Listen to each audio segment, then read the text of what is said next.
"I don't want to bother you much with what happened to me personally," he began, showing in his remark the weakness of many tellers of tales who seem so often unaware of what their audience would best like to hear. Yet to understand the effect of it on me, you ought to know how I got there, what I saw, how I went up that river to the place where I first met the poor chap. It was the farthest point of navigation and the culminating point of my experience. It seemed somehow to throw a kind of light on everything about me and into my thoughts.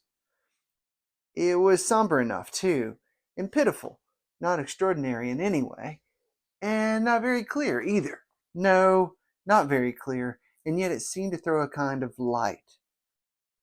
I had then, as you remember, just returned to London after a lot of Indian Ocean, Pacific, China Seas, a regular dose of the East, 6 years or so, and I was loafing about, hindering you fellows in your work and invading your homes, just as though I had got a heavenly mission to civilize you. It was very fine for a time, but after a bit I did get tired of resting. Then I began to look for a ship. I should think the hardest work on earth, but the ships wouldn't even look at me. And I got tired of that game too. Now, when I was a little chap, I had a passion for maps. I would look for hours at South America or Africa or Australia and lose myself in all the glories of exploration.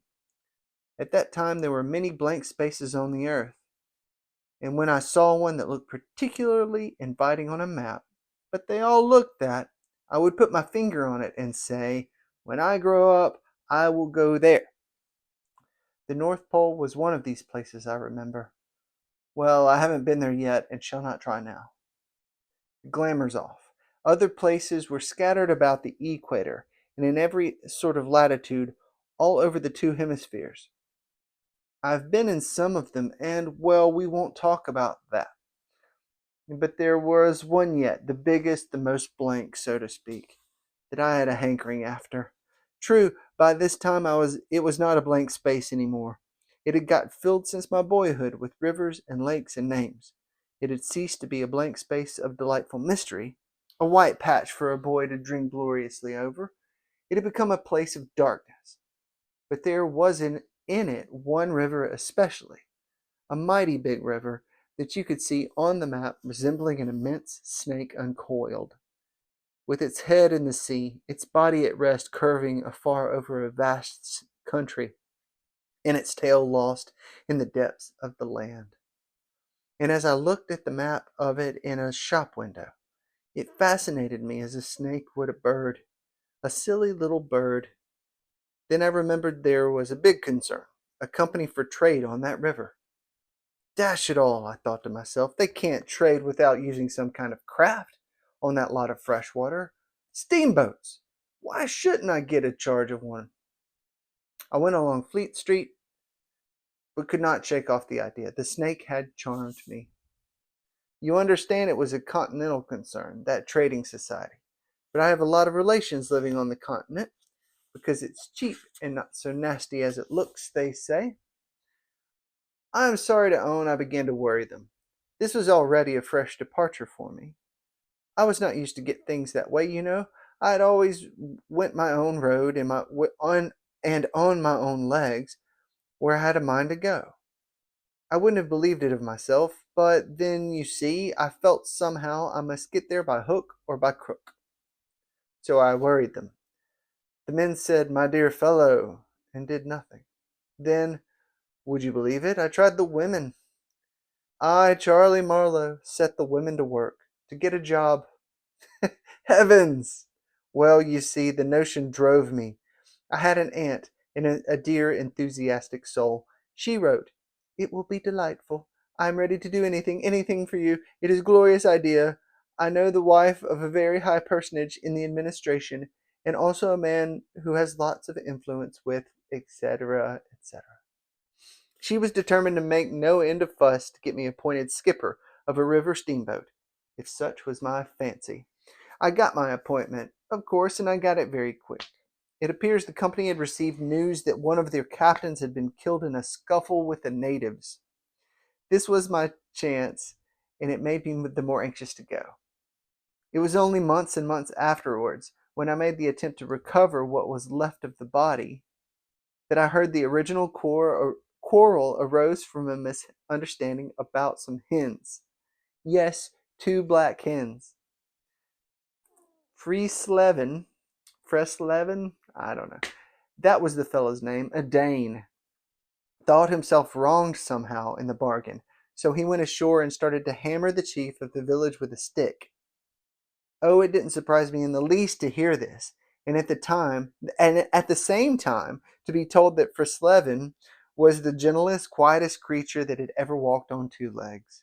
No doubt he was, but he had been a couple of years already out there engaged in the noble cause, and he probably felt the need at last of asserting his self-respect in some way.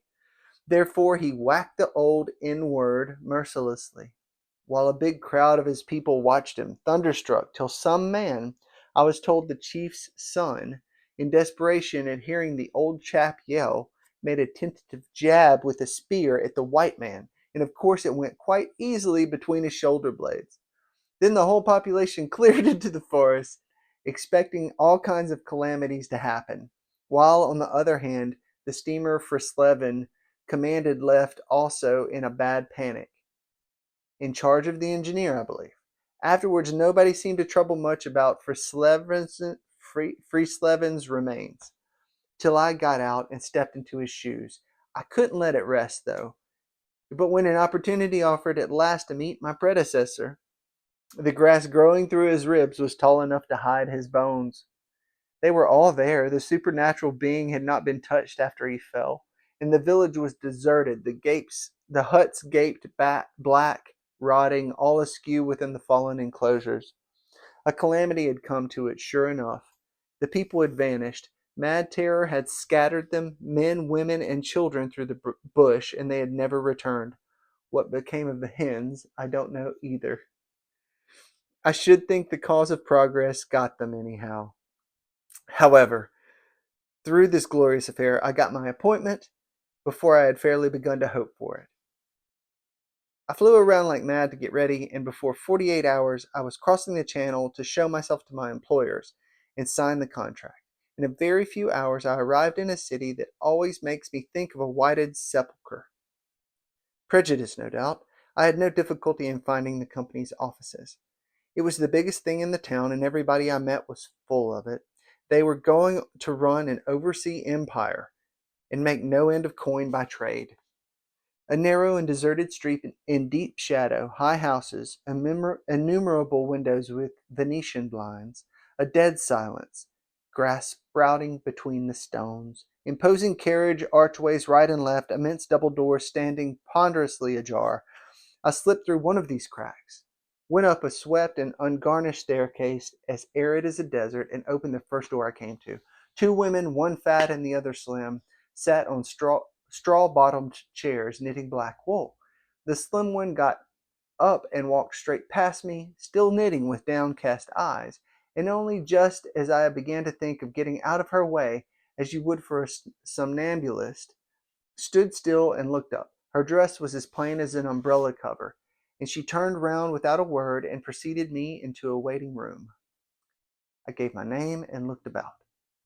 The old table in the middle, plain chairs all around the walls, on one end a large shining map, marked all with the colors of a rainbow.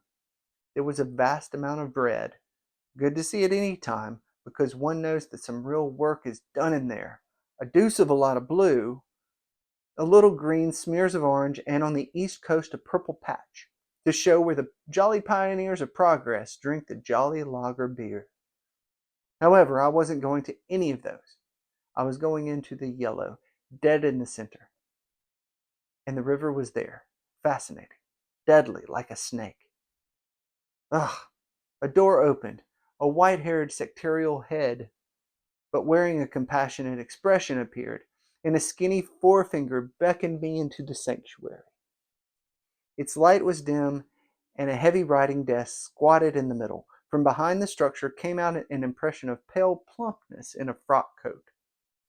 The great man himself. He was 5 feet 6, I should judge, and had his grip on the handle end of ever so many millions. He shook hands, I fancy, murmured vaguely, was satisfied with my French. Bon voyage. In about 45 seconds, I found myself again in the waiting room with the compassionate secretary, who, full of desolation and sympathy, made me sign some document. I believe I undertook, amongst other things, not to disclose any trade secrets. Well, I am not going to. I began to feel slightly uneasy. You know, I am not used to such ceremonies, and there was something ominous in the atmosphere. It was just as though I had been let into some conspiracy. I don't know, something not quite right. And I was glad to get out. In the outer room, the two women knitted black wool feverishly. People were arriving, and the younger one was walking back and forth, introducing them. The old one sat on her chair. Her her flat cloth slippers were propped up on a foot warmer, and a cat reposed on her lap. She wore a starched white affair on her head, had a wart on one cheek, and silver-rimmed spectacles hung on the tip of her nose. She glanced at me above the glasses. The swift and indifferent placidity of that look troubled me. Two youths with foolish and cheery countenances were being piloted over, and she threw at them the same quick glance of unconcerned wisdom. She seemed to know all about them and all about me, too. An eerie feeling came over me. She seemed uncanny and fateful. Often far away there I thought of these two, guarding the door of darkness, knitting black wool as for a warm pall, one introducing continuously to the unknown, the other scrutinizing the cheery and foolish faces with unconcerned old eyes. Ave? Old knitter of black wool. Morituri te salutant. Not many of those she looked at ever saw her again, not half by a long way. There was yet a visit to the doctor. A simple formality, assured me the secretary, with an air of taking an immense part in all my sorrows. Accordingly, a young chap wearing his hat over the left eyebrow, some clerk, I suppose, there must have been clerks in the business, though the house was as still as a house in a city of the dead, came from somewhere upstairs and led me forth. He was shabby and careless, with ink stains on the sleeves of his jacket, and his cravat was large and billowy, under a chin shaped like the toe of an old boot. I was a little too early for the doctor, so I proposed a drink, and thereupon he developed a vein of joviality. As we sat over our vermouths, he glorified the company's business, and by I expressed casually my surprise at him not going out there. He became very cool and collected all at once.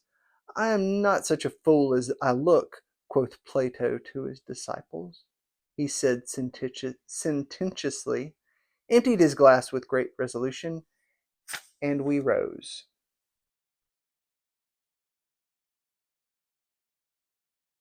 I think that's another good stopping point for chapter 1 to continue next time.